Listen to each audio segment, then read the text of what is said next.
Thank you, Jonas and Ivan, Solita's own data scientists, but also Think Nerds, for coming back this year and for setting the mood for the rest of the event.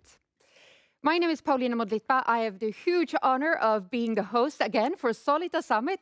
So a warm welcome to Solita Summit 2025. The event is bigger and better than ever. We have more sessions, but we also have more participants. We have over 4,000 people signed up this year, which is amazing. So welcome again. And speaking of bigger and better, at least better, let me introduce you to Solita's own captain, Ossi Lindroos. Welcome. Thank you. Good morning. Good morning. You're pretty big as well, so. What has the last year been like, both for Solita, but also for you? Well, I think that the year has been quite an interesting one, because I think that we have seen quite like some softness and challenges on the market, also in our own industry. But despite all those challenges we've been seeing, we had quite a nice one, because we've been continued to grow. We have recruited so far 250-ish.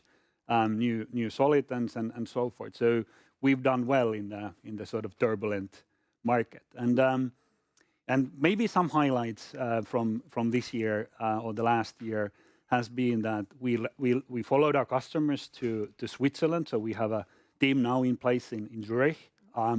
We also acquired a company from the UK called Public. So we are now also on the UK market. And then I think I promised last time that we will be ramping up our finance and in insurance domain, and we did so. So quite eventful year.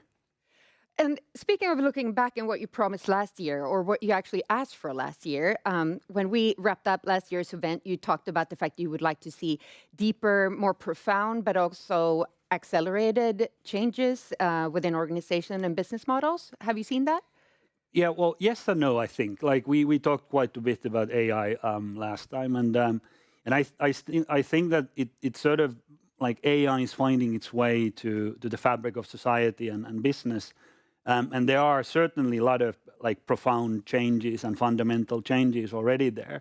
But I still think that the jury is still out, that like, okay, what are the key elements where the impacts will be the most meaningful and the biggest ones, and so on. AI is here to stay for sure, but I still think that many are in an exploratory phase still to understand where the change is the most meaningful one. Mm.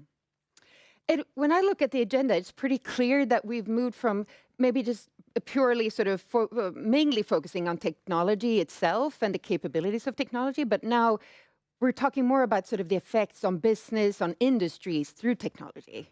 Why is that? Well, we for quite some time we were wondering whether we should put out a tech report, sort of an interpretation of us to wider audience, that where the technology is going, and we did so. So we launched our first Ways of Tech report, and then we were thinking that okay, let's have that as a sort of a framework of today, and also because it gave so much insights for our customers, and then we truly saw that okay, there are many customers having these kind of topics in their mind, and I'm super delighted to have so many of them here presenting their do's and don'ts and so on. For the wider audience, because that's what this is all about. Solita Summit has always been about coming together on this sort of a virtual campfire to to learn from each other and to experience what may other people may have been done before. Yeah, and I love that. Love being part of that. So Solita obviously is known for leading the way within data and AI. What excites you most on a broader level? Sort of what topics or phenomena? Yeah, I think that you're right. Like, I think that we are different from many digital transformation players out there because of exactly the data depth and scale of the data and AI capabilities. But I also think that, like, if I think of what's sort of meaningful for us now and for the community now, is that we are of course talking quite a bit about agentic workflows and multi-agentic platforms and so on. Our industry is also extensively talking about accelerators, meaning the sort of tools or ways of workings with which we can realize the customer value faster. We see sort of developer productivity gains gradual through the help of AI and so forth. So I think these are like important topics to follow the following year, also during today. And when I'm thinking today, I think that this is all about real life use cases. So they are real customer cases, real stories, and so on. So it's exciting to see, for instance, Kone talking about like different ways of like the smarter capacity planning through AI and these kind of things. So kind of the really real things that customers have come up with. Mm. And more specifically, looking at the agenda, is there anything you think our viewers, our participants should keep an eye on or think of? Well, I'm a bit repeating myself. It's like do's and don'ts, practical tips and so on. And I think that I said it last time as well, last year, that it's not that much about what should be done. I think that many of our customers and many of the viewers today are pondering how, like what are the like real ways to make those transformations happening. And that's what it's all about. I'm so excited, looking forward to this event, and thank you, Ossi. And Thank you'll you. be back at the end, wrapping this up. Yes. Yeah. Cool. So welcome back and thank you. Thank you. And now we'll dive deeper into the agenda eventually, but I have the huge honor of introducing today's first speaker, our distinguished keynote speaker. She's an influential tech leader, and her career spans the private, the public, and nonprofit sector. And she's been active both in the UK, her home country, but also internationally in the European Union. But what I maybe like the most is that she was the first chief digital officer at the Department of Health in the UK. That's pretty cool. And the topic of her presentation, her keynote today, The Art of Being Human in the Age of AI, explores why, in a world full of intelligent machines and AI, the future belongs to those who remain curious, who remain adaptable, and know exactly how to balance, master the art of human-machine, human-AI collaboration. So help me in welcoming Rachel Neaman.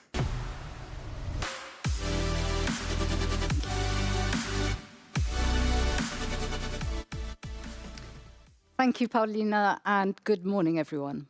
It's a huge privilege to be here and to open this year's Solita Summit and to talk to you about the art of being human in an age of AI. In the past 3 years, we've gone from asking, will AI take all our jobs, to asking, why isn't our AI working the way we expect it to? In August, MIT published research showing that 95% of generative AI pilots fail. They never transition from proof of concept to full deployment and generate no measurable business impact or return on investment. And the reason is not because the technology doesn't work, but because we forget the most critical component for success, the human factor. These pilots tend to be developed in controlled environments that don't reflect the complexity and friction of the real world, making integration into actual workflows almost impossible. And this pattern isn't new.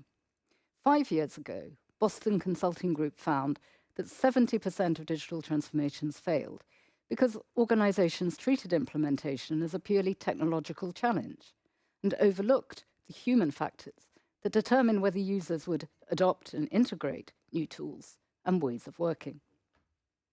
So here's the paradox. As machines become increasingly intelligent, human skills and understanding are becoming more valuable, not less. And the companies succeeding with AI aren't the ones with the best algorithms. They're the ones with the best humans working alongside those algorithms. So what both the MIT and BCG research show is that far from a world where robots are stealing all our jobs and humans are becoming redundant, success actually lies in intentionally harnessing and amplifying the connection between human and machine, allowing each to do what they do best. So we need to ask, how can we be better with AI rather than are we better than AI? And this is because transformation alone cannot be truly transformative. Instead, it's the medium that enables transformation. It's the means, not the end. We can all accept that electricity has become the ubiquitous substructure that supports the way we live. We use it to turn on the lights, boil a kettle, recharge our phones. And today, AI is becoming the invisible infrastructure that amplifies everything we do. It's no longer just a product. It too is becoming a utility.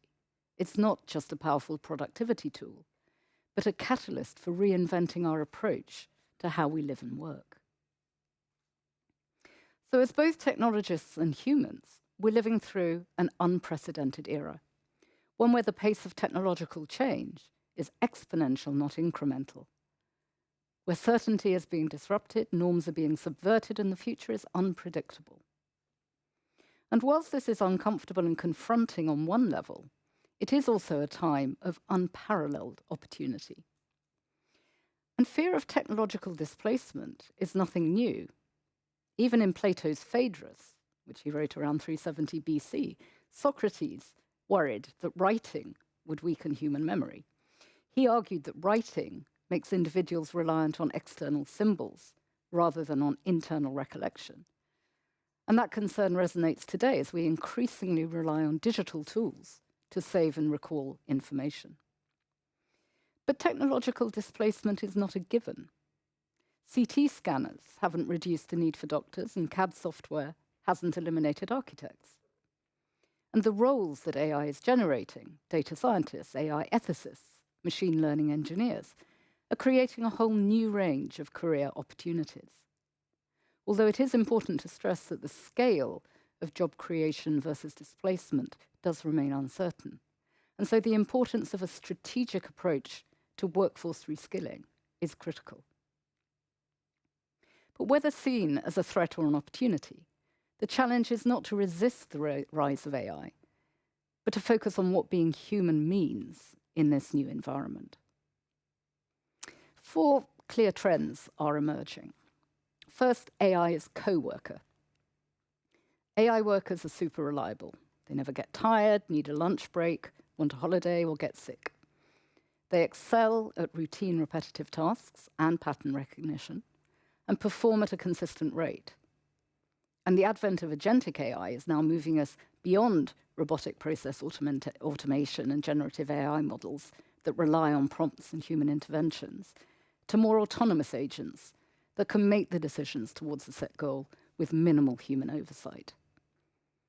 And of course, it's still early days, but an agentic AI worker that can get on with its job without constantly needing input from a human will be a game changer. Goldman Sachs has introduced agentic AI into its trading platforms to analyze trends and execute trades. PayPal uses agentic AI in fraud detection to block suspicious activity. FedEx uses it to create the best routes for its deliveries and to manage inventory levels. And closely linked to this first one of AI as co-worker is the second trend of automation as liberation. And healthcare is a great example. In medical settings, AI is not only saving time by performing repetitive tasks more quickly and accurately than humans can, but is also freeing up the highly skilled medical staff to do the complex work that requires advanced expertise and human judgment. So in the UK, radiology departments are using AI to process scans for abnormalities, leaving the consultants themselves to use their skills to diagnose complex conditions, communicate with empathy, and deliver better health outcomes. And here in Europe, manufacturers are pioneers in smart factories, using AI for tasks that require the greatest precision and accuracy. By using AI-powered robots in its production line, BMW is streamlining its operations, reducing human error, and improving employee safety. Its highly skilled human technicians can then focus on quality innovation, process improvement, mentoring new workers, all of which require the creativity, problem-solving, and human insight that robots cannot yet replicate. The third trend is democratization of access. So, for example, a software developer in the global south in a rural location can now access the same AI-powered coding tutorials, debugging support, and technical mentorship that were once exclusive to places like Silicon Valley. Adaptive learning platforms can assess skills gaps and customize content based on individual needs to boost workforce capabilities and to deliver on-demand training. VR platforms are teaching complex skills without expensive physical infrastructure. For example, in France, Alstom uses extended reality technologies, including VR, to train drivers and crew on how to operate new rolling stock. And in the UK, in a study conducted by Imperial College London, 83% of VR-trained surgeons were able to perform a hip replacement procedure with little or no guidance, while none of the conventionally trained group were able to do the same. And the fourth trend is data as responsibility. Data is no longer the new oil. It is not an asset to be mined and exploited. Companies are becoming more selective in the data they collect, using AI-powered analytics to inform decision-making, rather than collecting everything they can. In Europe, GDPR and its data minimization principle has forced companies to shift from data extraction to data stewardship. And engaging responsibly and ethically with the information they hold is now not a nice-to-have, but a legal requirement, driving a new form of behavior and consumer expectation. So what all these trends show is not that tech is growing increasingly divorced from humans, but that humans are increasingly intertwined with tech. According to Solita's website, technology adds to the sum of humanity when it creates meaningful changes for people, their organizations, systems, and societies. This isn't tech for tech's sake. This is about creating lasting impact by combining tech data and human insight. Our humanity is our superpower because it gives us something current AI fundamentally lacks. And that's the ability to ask, should we? Not just, can we? While AI can optimize for efficiency, only humans can optimize for meaning. So as humans, we can look at a technically perfect solution and say this just feels wrong and be proved right. We can sense when innovation serves a genuine use case and when it's just clever engineering looking for a problem to solve. Google Glass was a genuinely impressive, groundbreaking technology. But despite its technical sophistication, people found the glasses intrusive to wear and socially awkward, and Google actually discontinued them only a year after they were launched. Now, 10 years later, they've launched a new Android prototype called Google Martha. But on the other hand, contact lenses that monitor glucose levels for diabetics solve a real human problem, even though they're less technically flashy. AI processes information, humans process meaning. AI cannot intuit or understand nuance in the instinctive way that humans can. AI processes language. Humans create connection. AI can identify sentiment, but humans can read between the lines, act on incomplete information, and react to gut instinct. And human beings love to anthropomorphize the things we interact with. How many of you have given your car a name? And we anthropomorphize AI, ascribing to it genuine understanding and even feelings. People are forming emotional connections and falling in love with chatbots. Some are even marrying them. And this isn't because the AI feels anything, but because we're evolutionarily programmed to respond to the conversational patterns AI delivers as if they imply consciousness and sentience, and therefore feeling. Chatbots are also notoriously sycophantic. They're programmed to give us what we want and to tell us what we want to hear, even if that means professing their love. Another recent MIT study looked at a Reddit community called My Boyfriend is AI.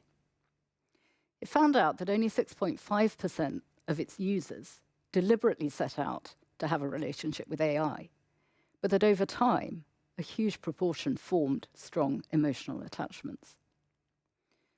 And on the one hand, you could say this sort of attachment can reduce loneliness, and it's a good thing.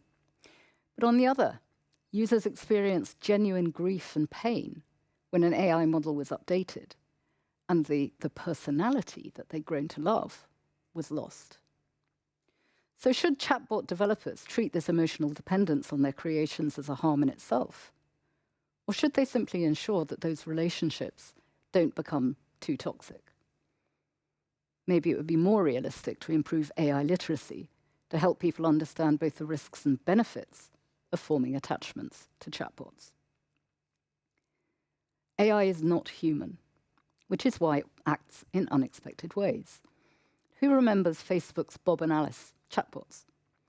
During a negotiation experiment in 2017, they developed their own way of communicating, abandoning traditional English for a more efficient spoken shorthand that humans couldn't understand.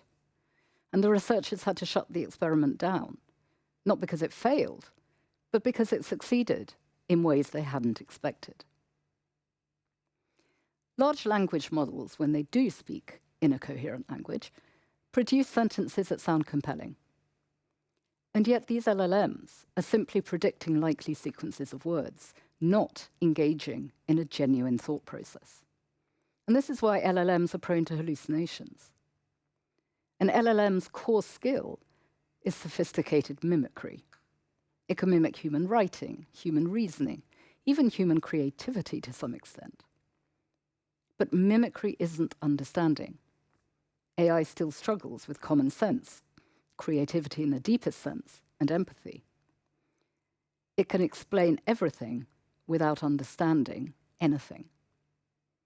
And when you need someone to truly understand your customer's frustration, to navigate a complex ethical dilemma, or to make a judgment call with incomplete information, that's when mimicry isn't enough. AI works on logic, patterns, prediction, probability. It's maths, not magic. And this really matters, because when we misunderstand what AI actually is, we make poor decisions about how to use it. We expect magic when we should expect maths. Many companies now deploy chatbots, expecting them to handle complex customer complaints with empathy and nuance, and then they wonder why customer satisfaction falls. Last year, Air Canada's chatbot gave incorrect information to a traveller and wrongly promised him a bereavement discount.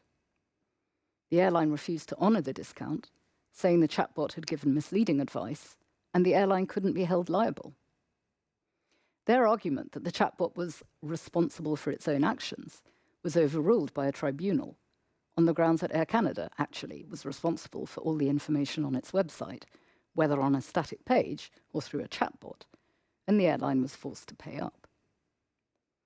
So Air Canada had expected its chatbot to understand all the details of its intricate policies and also to show empathy to a bereaved customer. They expected magic. But what they got was maths, pattern matching without policy understanding. AI is only as good as the data it sees. It's not a crystal ball. It relies on the past to make sense of the present. It can't predict the unexpected, new legislation or sudden shifts without being retrained or augmented. And because AI is limited to what it has been fed, it inevitably brings human biases into its own thinking. Humans are faulty and make mistakes, and AI will continue to emulate its human creators. So since, by definition, it's developed with bias, can it ever be objective? Real life is chaotic and unpredictable. It's not the neat, structured world of patterns. The most transformative technologies of the past, from the printing press to the internet, weren't just technical breakthroughs. They were based on insights into what people might actually need. So how do we bridge this gap between AI's pattern-based logic and the messy reality of human needs? How do we ensure our technological capabilities serve genuine human problems rather than just technical possibilities? Now, I'm a firm believer in innovation for progress. No one got anywhere by standing still. Spotify disrupted the music business without asking people what they wanted, because if they had, people would have said, we want cheaper CDs or better radio. Instead, Spotify understood that what people really wanted was instant access to any song anywhere. So they solved the actual problem, musical freedom, rather than improving an existing solution. And if Einstein was right, that doing the same thing over and over again, expecting a different result, is the definition of insanity, why do we as technologists allow 95% of our AI pilots and 70% of our digital transformations to fail by continually ignoring the importance of the unpredictable human element? In the age of AI, you disrupt or you are disrupted. You innovate or you stagnate. So it's not a question of should we adopt AI. That train has long left the station. But how do we make best use of it? And this is where digital literacy comes in. 10 years ago, I ran a digital inclusion organization, ensuring that people had the basic digital skills they needed to thrive at work and at home. And back then, digital literacy meant teaching someone transactional skills, to send an email, bank online, or save a file to their computer. But today, digital literacy means something fundamentally different. The skills we need to thrive today in a world dominated by technology are adaptability, critical thinking, curiosity, emotional intelligence, collaboration, ethical judgment. And far from being soft skills, these are now hard currency. They are what will define our continued relevance. They're as fundamental as being able to read and write, and they require human-to-human interaction, not just code. In a world of smart machines, being deeply human is the competitive advantage. So to be human in the age of AI requires a shift of emphasis. It means connecting with others emotionally and psychologically, not just functionally. It means shifting from pure efficiency to real value. It means focusing on quality rather than quantity. It means trading speed for creativity. And this is what we need to teach our children. The technology is their comfort zone. I mean, how many of us go to our kids for technical support? But how to use their uniquely human qualities may come less easily to them. Young people often say they're talking to each other when they mean they're communicating with each other on social media via a screen. Many have never used their phone to make an actual phone call. And going back to Socrates, what is the impact of this level of technological displacement? It's no coincidence that brain rot was Oxford University Press's word of the year for 2024. AI is a powerful tool, but it's not an oracle or an objective soothsayer, and blind trust in AI is a risk. Humans have agency, and we need to use it wisely. When using AI, we all, whether we're technologists or otherwise, need to exercise critical thinking, decision-making, and make ethical choices. We need to ask the right questions, including whether the AI model is current, the origin of the data, if a decision is specific and contextual, or a generalization. And we also need to challenge it. When I've asked different AI engines to give me examples of particular use cases, they always oblige and give lots of detail. But when I ask for the actual source of the example, I've lost count of the times they come back with, I apologize, I don't have a source. Let me go and look for verified information. And we could really be forgiven for assuming that the information would always be accurate and verified. But without challenging it, we can never be sure. Now, that's not to say that we don't need new technologies. Of course we do. But we need to develop them intentionally and to serve our purpose, not just because we can. And as human beings, we need to hold its creators to account. Solita's stated mission is creating impact. It's not creating tech. So imagine if all of us here rose to the challenge of using AI and technology to create impact, not just to chase the latest trend or inflate our valuations. AI is here to stay and is arguably the most powerful tool humankind has ever created. It will continue to evolve at pace, and we have no certainty about what it will become. So we have a one-off chance to evolve the right guardrails for AI in ways that we didn't with earlier transformative technologies. The early internet was built without privacy safeguards. Social media platforms prioritized engagement over well-being. Even nuclear fission was never intended for mass destruction, but ultimately created it. So by learning these lessons, we have an opportunity and a responsibility to build ethical considerations into AI from the ground up, not to retrofit them later. And we're already running out of time to do this.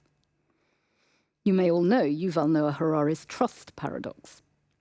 When he asked the big tech leaders why they're developing AI so quickly despite all the known risks, they consistently replied, "We cannot trust our human competitors, so we must move as fast as possible." Now just think about this staggering contradiction. These leaders admit they can't trust other humans, people with whom we share thousands of years of evolutionary history, psychology, and biology. Yet they're asking us to trust the super-intelligent non-organic systems that they're creating, systems that they admit they themselves don't fully understand. Albania has just appointed the world's first AI-generated government minister, Diela. Her role is specifically to rebuild trust and accountability in the procurement system, which human politicians have so far failed to keep free from corruption. So we're deploying AI, including in a human form, to solve problems created by our lack of human trust. But why do we think we can trust the AI? A very small group of companies own the core AI models used worldwide. This gives them huge influence, not just in terms of money in the information economy, but also over how we understand the world, what we value as a society, and even what we accept as true. Whoever controls the narrative holds the power. But when these AI creators can't even explain how their own systems work, learn, or make decisions, we have to ask who truly holds the power, the AI itself or its human creators. So the solution isn't better AI models, it's rebuilding human trust.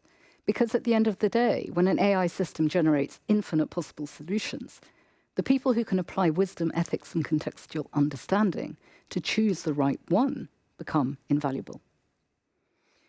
The technology landscape is moving at unprecedented speed, creating what I call an intentionality gap.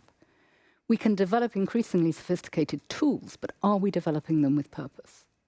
Are we thinking through the ethical and social consequences that adoption at speed and scale may entail?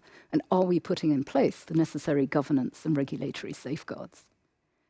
So here's your challenge. Before you start your next AI project, don't ask what can this technology do, but what human problem are we solving?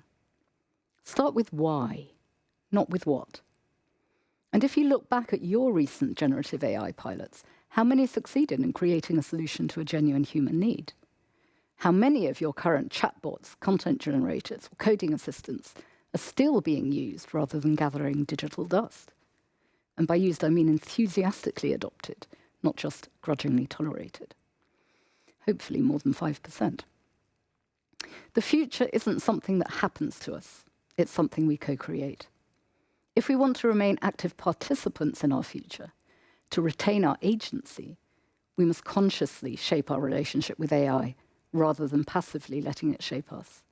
We need to influence AI's development rather than simply react to it, but only if we act intentionally. AI is here to stay, and humans must learn to navigate it. Just as previous generations adapted to new language and mathematical systems, we must integrate AI fluency into our skill set. But we must also establish rules and protections to ensure AI remains beneficial and aligned with human values. Without governance, we have no accountability. So your humanity isn't a limitation in the age of AI. It's your competitive advantage. The art of being human is knowing when to trust the algorithm and when to trust your instincts. And if you master that balance, you'll not only survive the AI revolution, you'll also lead it. Thank you. Thank you, Rachel. Wow. Thank you so much for a very wise but also hopeful presentation. And speaking of hope, a very personal question. What brings you the sense of hope when it comes to AI and humans coexisting and also working together? I am hopeful because AI has huge positive opportunity for us, but only if it is developed and deployed intentionally and ethically. And humans are evolutionary beings, and we've adapted to change over millennia. We're curious, we're constantly innovating and pushing the boundaries. And I think that forums like this are hugely important in bringing that debate more openly and to the public. Because once the public starts to really be educated and informed about the reality of what AI is, the reality of the potential consequences, the reality of what this is going to do for us socially, politically, and economically, then we can start to see the benefit of working hand in hand together and become more than the sum of the parts. It's not AI or human, it's AI and human. Wonderful. So agency or hope through agency, but also knowledge, being informed about these things. Absolutely. Thank you so much. Thank you very much. So, all right. So now when we listen to the fantastic Rachel Neaman, today's keynote, it's time for me to dive deeper into the details of today's agenda. Many of you are newcomers, so that's why I feel the need to. I want to sort of walk you through the specifics of how you use the interface, how you can interact with each other, and find the session that you want to listen to. Again, this year we have 6 diverse tracks ranging from topics like AI transformation, business-driven data, enhancing productivity, cybersecurity, sustainable digital transformation, and tech in action. And in all of these tracks, in these different sessions, you'll be able to enjoy both customer cases, but also expert presentations, while the tech in action is purely focusing on technical exploration and capabilities. This being a virtual event means that you don't have to stick to a session. You can switch between them easily. And even better is that they're all being recorded. So if you miss one, you can watch it tomorrow or other days on demand. Tomorrow, there will be an email sent out to all of the participants with a link that takes you straight to all the presentations. And on the upper left corner of your event interface, you're able to see the whole agenda. So this is the easiest way of getting a great overview and picking the session that you want to participate in. And the first track is the default one, which is AI transformation. Just click all tracks if you want to switch between them and choose another one, and then click join. And of course, I mean, this is a virtual event, but that doesn't mean that you can't interact with each other. We want it to be a social experience as well. And there are at least 2 ways for you to interact with each other, but also the speakers. We have a chat, an event chat, where you can connect with each other, say hi, comment on the event as a whole. But we also have specific session chat where you can ask questions to the speakers. So if the speaker actually has an extra time over, he or she will answer your questions or might even answer the questions after the event. So please use that as well. If you need subtitles, we actually offer 16 different languages. That option is on the bottom right corner of the interface. So just click that and choose the language that you prefer. We have a very global audience, and we're happy to support it. All of these 16 languages, of course. And just like last year, we have actually 2 fantastic expert panels that are joining me between each group of sessions to reflect on the most interesting insights, find common threads, a red thread through the presentations, etc. So a way for both you, but also for us to reflect on what we've heard. So now it's time for you to start exploring the different sessions, the agenda, and pick the first one. So enjoy.